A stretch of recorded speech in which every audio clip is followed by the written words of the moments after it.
Perezida Paul Kagame yatangaje ko ibihugu by'Ubufaransa n'Ububiligi byagize uruhare rukomeye mu kubuza Loni guhagarika jenoside yakorewe Abatutsi bitewe n'impamvu zirimo umubano wihariye Perezida Francois Mitterrand yari afitanye na Habyarimana Juvenal ndetse no kuba Ububiligi aribwo bwatangije politiki y'amacakubiri mu Rwanda.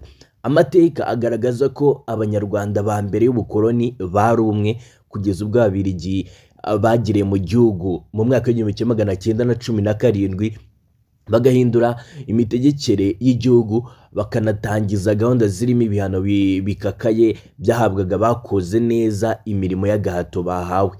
Abakoloni b'Ababiligi bashyizeho indangamuntu irimo amoko bahimbiye abanyarwanda ndetse mu mwaka w'1959 bashyigikira icyiswe impinduramatwara y'Abahutu yasize Abatutsi benshi bishwe,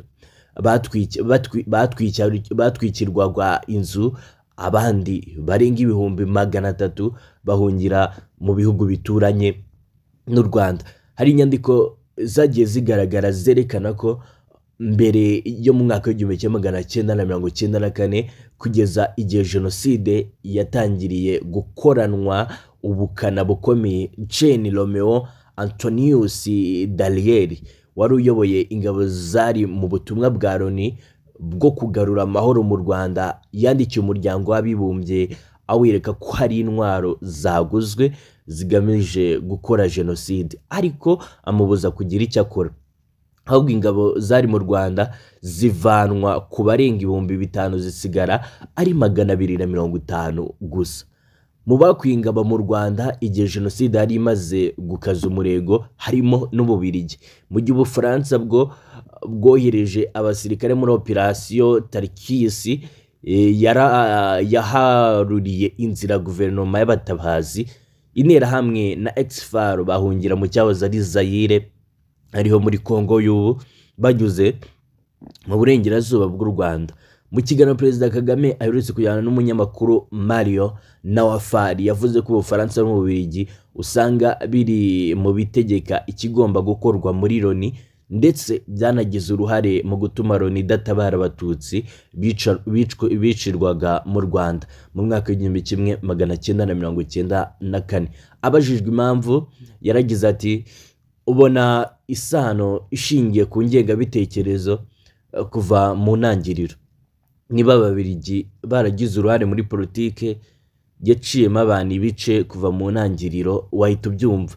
Ku ruhande rw'Ubufaransa, Perezida Kagame yasobanuye ko Perezida wari uri icyo gihe Francois Mitterrand yari nk'umubyeyi wa Habyarimana Juvenal wayoboraga u Rwanda. Ati ku Bufaransa Perezida wari uriho yari Mitterrand, yari inshuti magara ya Perezida Habyarimana wapfiriye mu ndege yarashwe.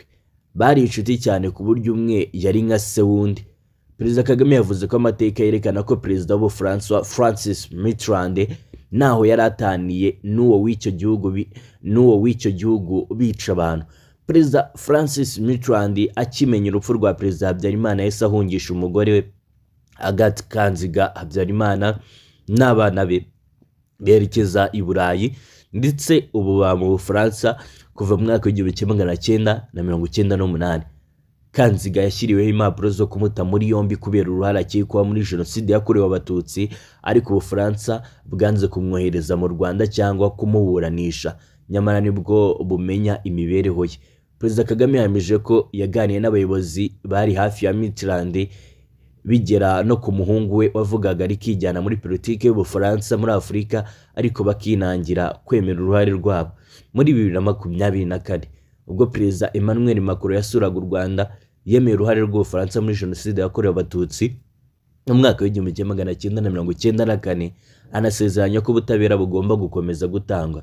Yaragize ati kwemera aya mateka ni uruhare rwacu, ni ikimenyetso kidashidikanywaho, tubikoze ku bushake, tubyikorera, n'umwenda ku nzirakarengane nyuma y'igihe kirekire ducecetse, ni impano ku bakiriho bagifite ububabare baramutse babitwemereye twafatanya kubagabanyiriza umubabaro.